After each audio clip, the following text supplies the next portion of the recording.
bien, je suis Claudine Bonhomme, la présidente de l'association Mémoire de l'Espagne républicaine, 64, qui est à Pau et qui a été créée en 2005 par des filles et fils des républicains espagnols, parmi lesquels Jean Ortiz, Maite Estramiana et une camarade qui vient de décéder, Carmen Canton, qui a été quelqu'un aussi de très important pour cette association.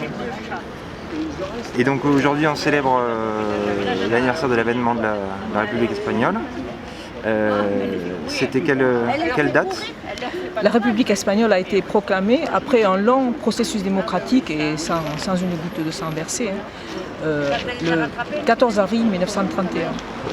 Et ça a été un jour absolument extraordinaire pour la majorité de la population qui jusqu'alors était analphabète et vivait dans des conditions extrêmement précaires et difficiles, sous le joug du grand patronat, de l'Église, qui d'ailleurs a joué un rôle ensuite quand la République a été renversée dans la répression des républicains espagnols. Et donc l'an dernier c'était le chiffre rond ? Oui. Et ça n'a pas pu être célébré avec Non, Covid, hélas l'année dernière, 90e anniversaire, on n'a pas pu faire de rassemblement. On avait tout de même fêté ça au niveau de Caminar qui est le collectif qui regroupe les associations mémorielles françaises.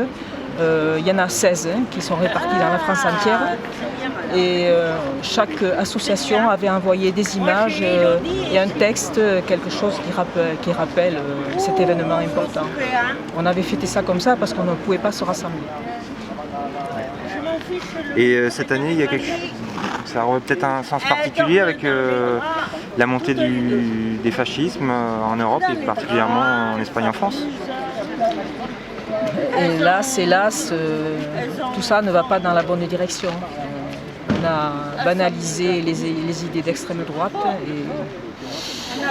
et ça devient très compliqué. Enfin, nous, républicains espagnols, sommes très inquiets de cette évolution.